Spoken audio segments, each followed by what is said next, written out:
स्वागत है आप सभी का हमारे चैनल एजुकेशनल रिसर्च पर। और आज हम प्राचीन भारत मौर्य वंश से संबंधित महत्वपूर्ण प्रश्नों को हल करेंगे।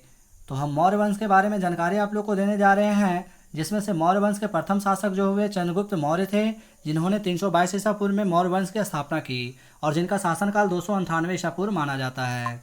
वहीं दूसरा जो इसका शासक हुए बिंदुसार, इनका शासनकाल 298 ईसा पूर्व से 269 ईसा पूर्व माना जाता है। मौर्य वंश का तीसरा जो शासक हुआ अशोक, जिसे महान अशोक प्रियदर्शी भी कहा जाता है, और इनका शासनकाल 269 से 232 ईसा पूर्व माना जाता है। चौथा जो इस वंश का शासक हुआ दशरथ थे, जिनका शासनकाल 232 से 224 ईसा पूर्व माना जाता है। वहीं पांचवा जो इसका शासक थे संप्राति, जिनका शासनकाल 224 से 215 ईसा पूर्व माना जाता है। मौर्य वंश का जो छठा शासक हुए वो सलीशुक हुए, जिनका शासनकाल 215 ईसा पूर्व से 202 ईसा पूर्व माना जाता है। मौर्य वंश का सातवां शासक देववर्मन थे, जिनका शासनकाल 202 से 195 ईसा पूर्व माना जाता है। वहीं आठवां जो इसका शासक थे सतधन्वन, जिनका शासनकाल 195 से 187 ईसा पूर्व माना जाता है। और नौवां जो इसका शासक थे वृहदत्त, 187 से 185 ईसा पूर्व थे। तो अब हम चंद्रगुप्त मौर्य के बारे में जान लेते हैं। चंद्रगुप्त मौर्य जिन्होंने 322 ईसा पूर्व में चाणक्य की सहायता से घनानंद को हराकर मौर्य वंश की स्थापना की थी। तो चंद्रगुप्त मौर्य से संबंधित जो हमारा प्रश्न पूछे जाते हैं उसके बारे में जान लेते हैं, जिनका शासनकाल 322 से 298 था और इन्होंने ही मौर्य वंश की स्थापना की थी। तो आप फर्स्ट पॉइंट में कह रहा है कि नंद वंश के शासक घनानंद को चाणक्य की सहायता से युद्ध में हराकर पराक्रमी चंद्रगुप्त मौर्य ने राजगद्दी जीतकर मौर्य वंश की स्थापना की थी और इन्होंने अपनी राजधानी पाटलिपुत्र को बनाया, वर्तमान में पटना। दूसरा पॉइंट में है चंद्रगुप्त मौर्य का जन्म 345 ईसा पूर्व में हुआ था। इसके जो गुरु थे विष्णुगुप्त अथवा कौटिल्य अथवा चाणक्य। चाणक्य को चंद्रगुप्त ने अपना प्रधानमंत्री बनाया, यानी चंद्रगुप्त मौर्य जो थे अपने गुरु को ही अपना प्रधानमंत्री बनाया था। वहीं जैन धर्मावलंबी चंद्रगुप्त मौर्य मगध की गद्दी पर 322 ईसा पूर्व में बैठा। जैन धर्मावलंबी के अनुसार चंद्रगुप्त मौर्य जो थे 322 ईसा पूर्व में मगध की गद्दी पर बैठा। नेक्स्ट है चंद्रगुप्त ने 305 ईसा पूर्व में सिकंदर के सेनापति सेल्यूकस निकेटर को युद्ध में पराजित किया था। उसने भारत के उत्तरी पश्चिमी क्षेत्र को सिकंदर के अधिकारियों से मुक्त करवाया था। वहीं चाणक्य ने चंद्रगुप्त के शासनकाल में ही अपनी प्रसिद्ध पुस्तक अर्थशास्त्र की रचना की, जिसका संबंध राजनीति से है। साथ ही सेल्यूकस निकेटर ने युद्ध में चंद्रगुप्त से हारने के बाद अपनी पुत्री कर्नेलिया हेलेना का विवाह चंद्रगुप्त मौर्य के साथ करा दिया था। युद्ध के सांधे शर्तों के अनुसार सेल्यूकस ने चंद्रगुप्त को काबुल, कंधार, हेरात एवं मकरान के क्षेत्र को सौंप दिए। वहीं एपियानस ने चंद्रगुप्त और सेल्यूकस के बीच हुए युद्ध का वर्णन किया है तथा विवाह संबंध की भी चर्चा किया। आगे का पॉइंट में चंद्रगुप्त मौर्य ने जैन धर्म की दीक्षा जैनी गुरु भद्रबाहु से ग्रहण किया था। उसके शासनकाल में जैन धर्म काफ़ी प्रसिद्ध था। आगे कहता है कि चंद्रगुप्त के दरबार में सेल्यूकस निकेटर का राजदूत मेगास्थनीज रहा था, जिसने अपनी प्रसिद्ध पुस्तक इंडिका की रचना की।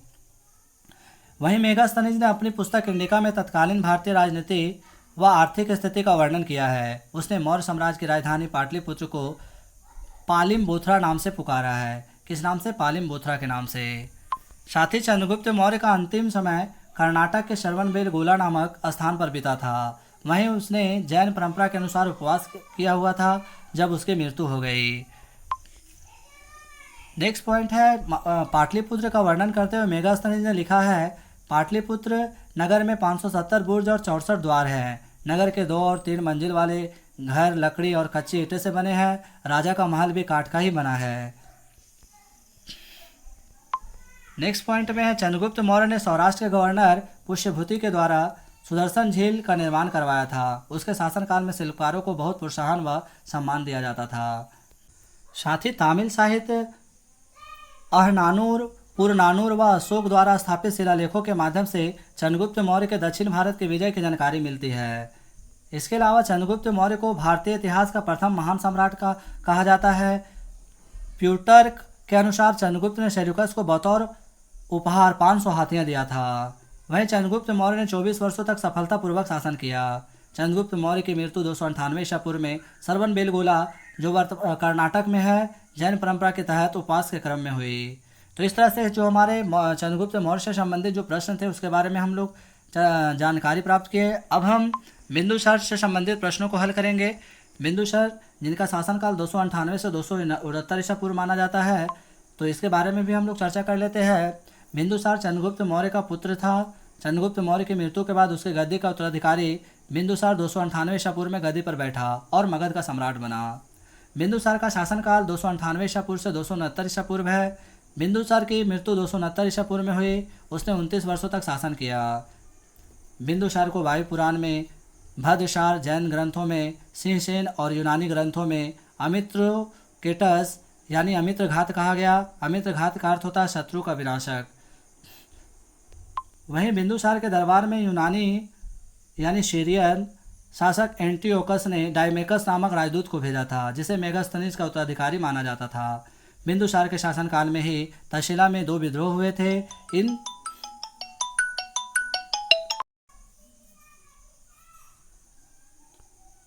बिंदुसार के दरबार में ही यूनानी शासक एंटियोकस डायमेकस नामक राजदूत भेजा था, जिसे मेगास्थनीज का उत्तराधिकारी माना जाता था।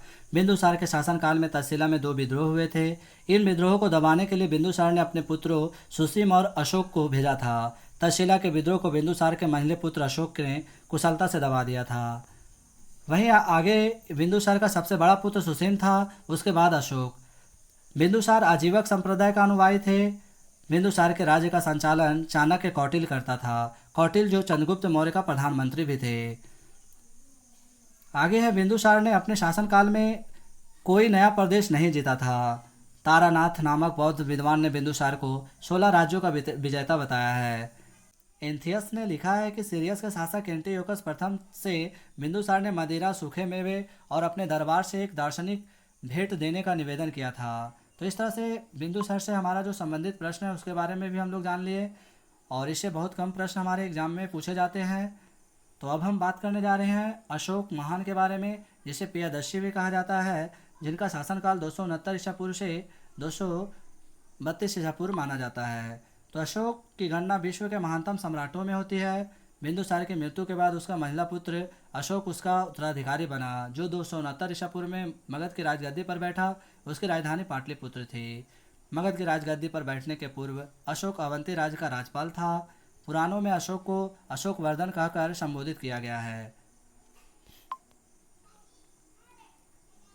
आगे अशोक ने सिंहासन पर बैठने के 8वें वर्ष बाद ही 261 ईसा पूर्व में कलिंग पर आक्रमण कर दिया था। अशोक ने कलिंग को जीत तो लिया, पर इस युद्ध में हुए भयंकर रक्तपात ने उसका हृदय परिवर्तन कर दिया। अशोक का कलिंग की राजधानी तोशली पर अधिकार हो गया, और इसके बाद अशोक ने युद्ध हथियार वगैरह को त्याग कर बौद्ध धर्म को ग्रहण भी कर लिया था।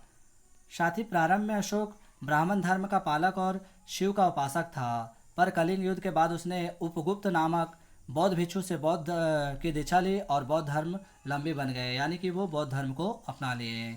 अशोक की माँ का नाम सुभद्रदांगी था। अशोक का विवाह महादेवी नामक राजकुमारी से हुआ था, जिससे उसे महेंद्र नामक पुत्र और संघमित्रा नामक पुत्री हुई थी।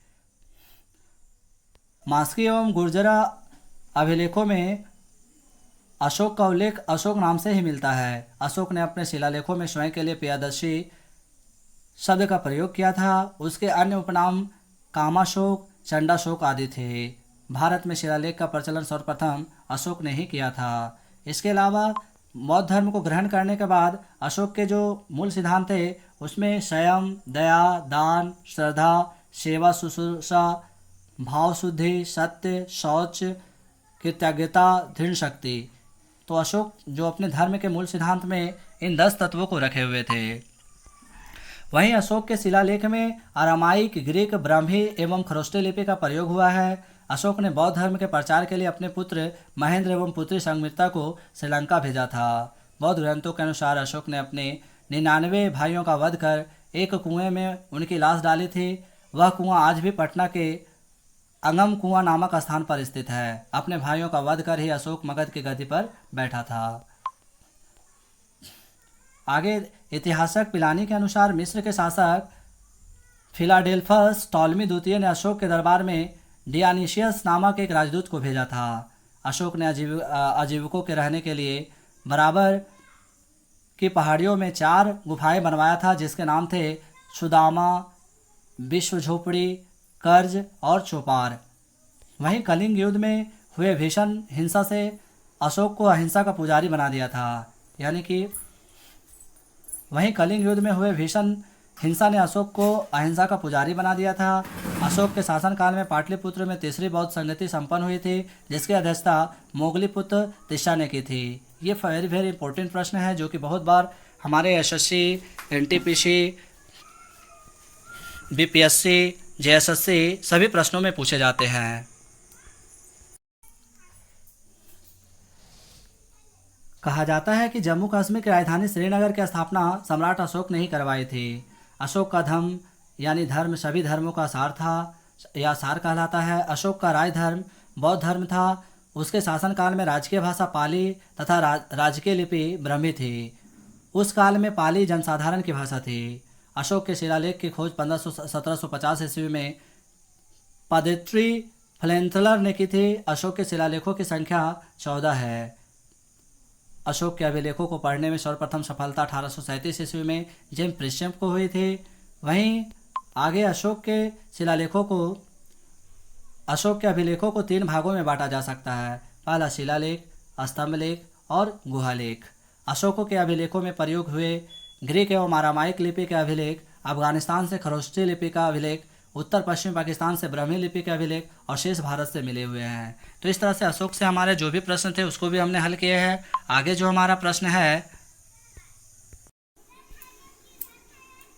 अब हम अशोककालीन मौर्य साम्राज्य के 5 प्रांतों के बारे में जानेंगे। तो पहला जो प्रांत है कलिंग, जिसकी राजधानी तोसली थी और प्रमुख स्थल कलिंग। दूसरा जो अवंती राष्ट्र, जिसकी राजधानी उज्जैनी, मालवा, राजपुताना, गुजरात, काठियावाड़ प्रमुख स्थल थे। तीसरा जो थे प्राची, जिसको पूर्वी प्रांत कहा जाता है और जिसकी राजधानी पाटलिपुत्र थे। बिहार, बंगाल के और उत्तर प्रदेश के क्षेत्र आते थे। चौथा जो इसका उत्तरापथ, जिसकी राजधानी तक्षशिला था। गंधार, कंबोज, पंजाब, कश्मीर और अफगानिस्तान इसके प्रमुख स्थल थे। पांचवा जो थे दक्षिणापथ, जिसकी राजधानी सुवर्णगिरी थी। विंध्याचल, विंध्य के दक्षिण का क्षेत्र इसके अंतर्गत आता है। आगे कौटिल्य अथवा चाणक्य रचित पुस्तक अर्थशास्त्र में शीर्षस्थ अधिकारी के रूप में तीर्थ का उल्लेख मिलता है। इसे महापात्र भी कहते थे। इनकी संख्या 18 थी। जासूसों के लिए चर शब्द का प्रयोग हुआ। मौर्य प्रशासन की सबसे छोटी इकाई ग्राम कहलाते थे।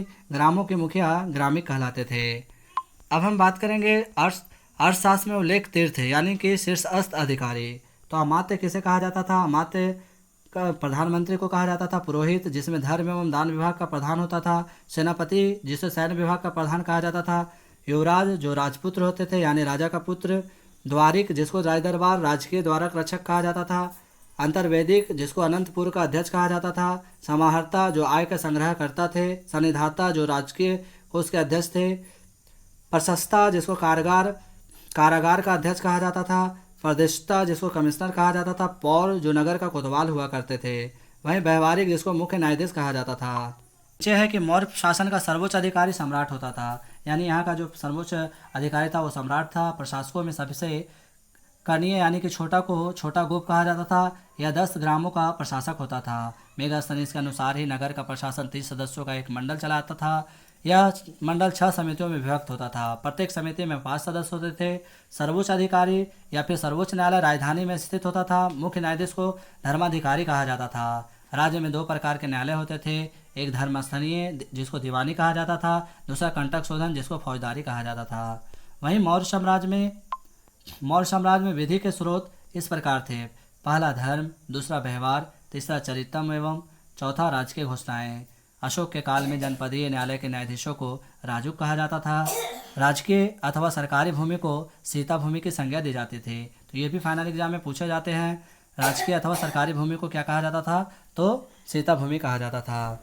बिना वर्षा के अच्छी खेती होने वाली भूमि को अशोक के समय में अदेव मातृक कहा जाता था।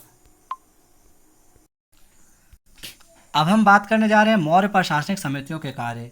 तो समिति के कार्य में प्रथम उद्योग व शिल्प कार्यों का निरीक्षण परीक्षण, द्वितीय विदेशी अतिथियों के आवाभगत, तृतीय जनता के जन्म मरण का विवरण रखने के कार्य, चतुर्थ जो थे व्यापार वाणिज्य का संरक्षण करते थे, पंचम जो थे उत्पादित निर्मित वस्तुओं के क्रय विक्रय की समुचित देखरेख करना। और छठा का जो कार्य था बिक्री कर की वसूली करना। तो मौर्य प्रशासनिक समितियों को 6 भागों में बांटा गया था। उसके बाद मेगास्थनीज के अनुसार अशोककालीन भारतीय समाज का वर्गीकरण। तो वर्गीकरण 8 भागों में, यानी कि पहला जो थे दार्शनिक, कारीगर, सभासद, निरीक्षक, किसान, अहीर, सैनिक और गुप्तचर, 8 भागों में बांटा गया था। अशोक के समय में बिक्री कर के रूप में मूल्य का 10वां भाग वसूला जाता था। इस कर की चोरी करने वाले या किसी प्रकार से इस कर को छुपाने वाले या बेचने वाले को मृत्युदंड दिया जाता था। अर्थशास्त्र में गुप्तचर को गुड़ पुरुष कहा गया। एक जगह से दूसरी जगह जाकर कार्य करने वाले गुप्तचर संचार कहलाते थे। गुप्तचर विभाग महामात्य सर्प नामक महामात्य के अधीन होता था। एक ही स्थान पर रहकर कार्य करने वाले गुप्तचर को संस्था कहा जाता था। वहीं स्वतंत्र रूप से वैश्यावृत्ति का पेशा अपनाने वाली महिला को रूपजीवा कहा जाता था। मेगास्थनीज के अनुसार मार्ग निर्माण अधिकारी को एग्रोनोमाई कहा जाता था।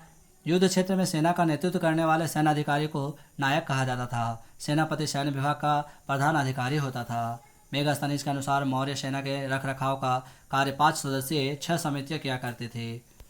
वहीं आगे है अर्थशास्त्र में सीमांत और अश्राव्य जनजातियों के बीच कार्य करने वाले अधिकारी को अंत महापात्र कहा जाता था। जंगली कबीलों के सैनिक को अराबिवल कहा जाता था। पूर्ण राजदूत को निष्ठार्थ दूत तथा विशेष दूत को शासनहार कहा जाता था। राज्य के समस्त राजस्वों का प्रभारी समाहर्ता होते थे। उनकी सहायता हेतु एक सन्निधाता होता था जो वस्तुतः मुख्य कोषाध्यक्ष होता था। अशोक के अभिलेखों में उसके सिर्फ एक पुत्र तीवर का उल्लेख मिलता है। वर्ण एवं आश्रम व्यवस्था मौर्यकालीन समाज के प्रमुख आधार थे।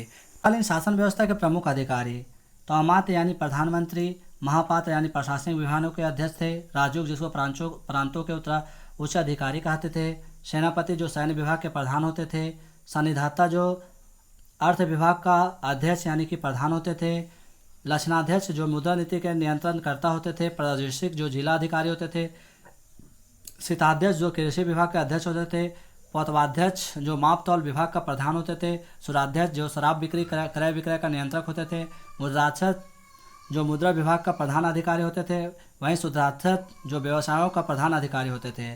तो इस तरह से सभी के बारे में यहाँ पे दिया गया है, आप लोग देख सकते हैं। अनंतपाल जो सीमावर्ती दुर्गों के रक्षक होते थे। तो इस तरह से जो मौर्य वंश से संबंधित जो प्रश्न पूछे जाते हैं उन सभी के बारे में हम आप लोग को जानकारी दी है। अगर हमारा वीडियो अच्छा लगा हो तो लाइक सब्सक्राइब करना ना भूलें और साथ ही जितना हो सके वीडियो को शेयर करें। आगे के वीडियो में हम जैन धर्म, बौद्ध धर्म से संबंधित प्रश्नों को भी आप लोग को लिए लेकर आएंगे। तो आज के लिए इतना ही, धन्यवाद।